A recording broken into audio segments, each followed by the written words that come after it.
En este video vamos a hablar sobre la oferta y la demanda.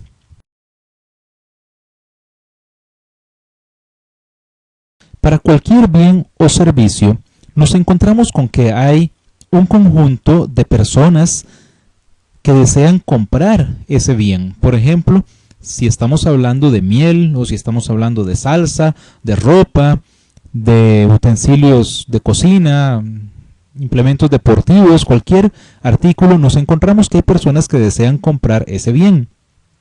Y por otro lado, hay otros que están dispuestos a producir y vender el bien. En el caso, por ejemplo, de la miel, nos encontramos con que hay algunas personas que producen ese bien. E igual ocurre que hay empresas que fabrican ropa o que fabrican balones de fútbol o que fabrican vehículos, fabrican todos los artículos que de alguna manera tienen demanda. Entonces vamos a hablar primero de la demanda. Hemos dicho entonces que hay personas que desean comprar el bien y que entonces demandan ese bien. Vamos a ilustrar esto un poco con un artículo en específico, por ejemplo la miel. Hay personas que les gusta entonces consumir miel y demandan entonces este bien, están dispuestos a pagar por ese bien. Entonces por eso hablamos de la demanda de un bien o de un servicio y nos preguntamos entonces cuáles factores influyen en la demanda de un determinado bien o un determinado servicio. Entonces, cuando hablamos de la demanda, vamos a relacionar la cantidad que las personas están dispuestas a comprar con el precio que están dispuestos a pagar. Y nos encontramos entonces con que si el precio de un bien es bajo, entonces las personas estarán dispuestas a comprar una mayor cantidad, en el sentido de que están obteniendo un mayor valor por cada unidad monetaria que están pagando.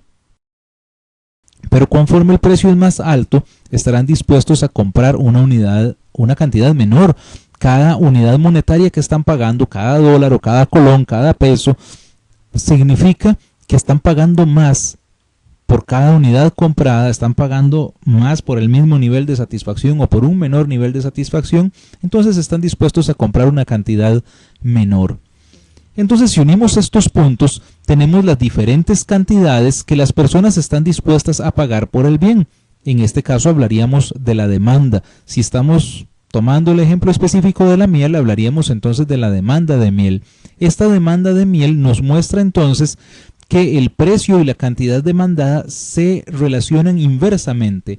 O sea que conforme es más cara la miel, las personas van a estar dispuestas a comprar una menor cantidad, pero mientras más bajo es el precio, mientras más barato es el bien, entonces van a estar dispuestos a comprar una cantidad mayor.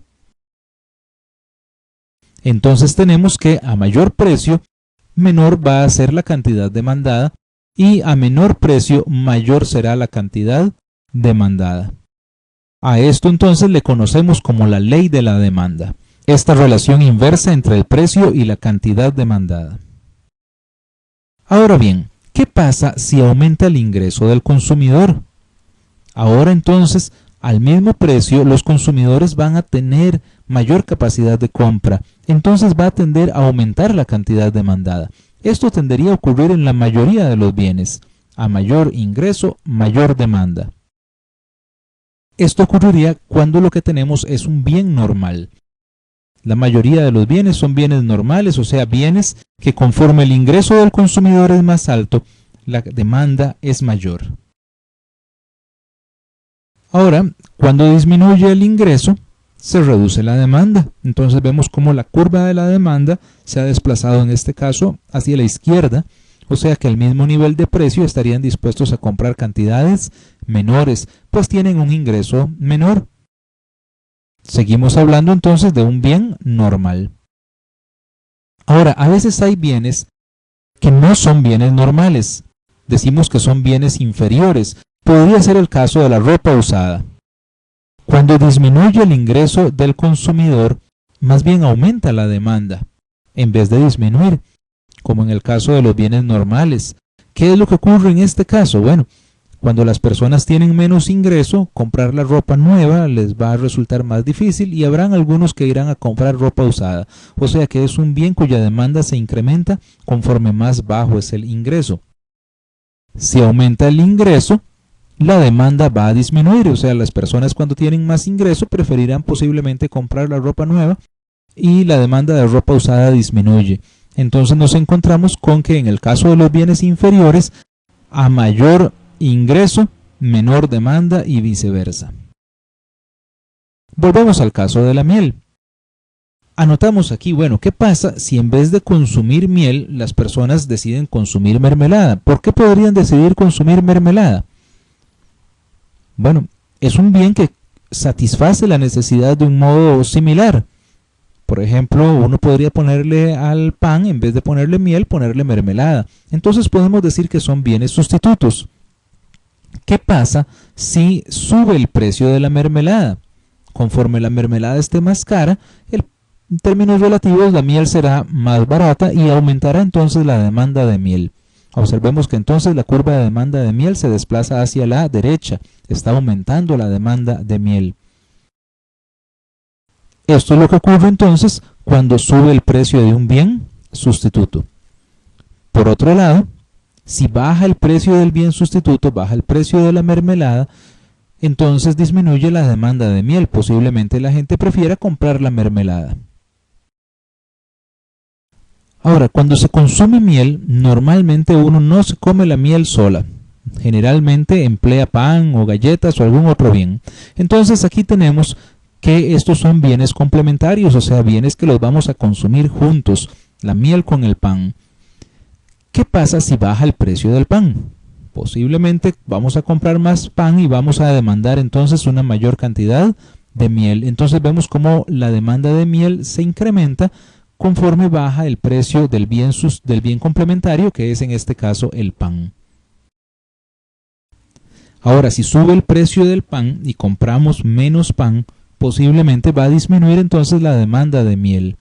Entonces, conforme mayor es el precio del bien complementario, menor es la demanda del otro bien. Ahora, supongamos que se publican en los medios, en revistas o en la televisión los diferentes beneficios que puede tener el consumo frecuente de la miel. Esto hará que muchos consumidores empiecen a demandar más este bien. Entonces, esto va a influir sobre sus gustos y preferencias. En este caso, una mejora en las preferencias va a elevar la demanda de miel. Si eventualmente se publicara o de alguna manera se afectaran las preferencias y los gustos de los consumidores, pero negativamente, entonces la demanda más bien disminuiría. ¿Qué pasa ahora si aumenta la población? Hay más personas entonces que desean comprar miel y al aumentar la población entonces va a aumentar la demanda. Entonces el número de consumidores, la población, va a ser entonces un factor que influye sobre la demanda de un bien. Ahora, supongamos que se espera que el precio de la miel aumente en las próximas semanas. Podría ser que haya consumidores que prefieran comprar más ahora antes de que el precio suba. Entonces, si aumentan los precios futuros esperados, es de esperar que aumente la demanda actual. Quiere decir que no solamente influye el precio actual, sino que también el precio esperado en el futuro va a tener efecto sobre la demanda presente. Entonces, en resumen, cuando aumenta el precio del mismo bien, disminuye la cantidad demandada. Si disminuye el precio del bien, aumenta la cantidad demandada. Cuando aumenta el precio del bien sustituto, aumenta la demanda del otro bien. Y cuando disminuye el precio del bien sustituto, disminuye la demanda del otro bien. Por otro lado, cuando aumenta el precio del bien complementario, disminuye la demanda del otro bien, y cuando disminuye el precio del complemento, aumenta entonces la demanda del otro bien. Cuando aumenta el ingreso del consumidor, en el caso de los bienes normales, aumenta la demanda. Si disminuye el ingreso del consumidor, disminuye la demanda. Esto es al revés en el caso de los bienes inferiores, que cuando aumenta el ingreso, su demanda más bien disminuye, y cuando disminuye el ingreso, más bien aumenta su demanda. Los gustos y preferencias también influyen sobre la demanda, igual que la población y los precios futuros esperados. Ahora bien, vamos a anotar aquí lo siguiente. Hemos visto que a un cierto precio se demanda una cantidad, que cuando el precio sube se demanda una cantidad menor y viceversa. Entonces aquí estamos hablando de una variación en la cantidad demandada. Esto es que cuando varía el precio, nos movemos de un punto a otro de la misma curva de demanda. Pero en ocasiones tenemos, tal como lo hemos visto, que tenemos una curva de demanda y lo que cambia no es el precio del bien, sino que lo que cambia es el ingreso o el precio del sustituto, o el precio del complemento, la población del mercado o algún otro factor, y entonces aquí lo que hablamos es de una variación en la demanda. En este caso no pasamos de un punto a otro de la misma curva, sino que lo que tenemos es que la curva se desplaza. Tenemos una nueva curva de demanda, ya sea mayor o menor, pero tenemos una nueva curva de demanda. Entonces ya no hablamos de un cambio en la cantidad demandada, sino de un cambio en la demanda. Si desea más información sobre economía, finanzas, forex, administración, entre otros, visite nuestra página www.auladeeconomia.com. También elaboramos cursos virtuales para empresas. En nuestro próximo video continuaremos tratando el tema de la oferta. Gracias.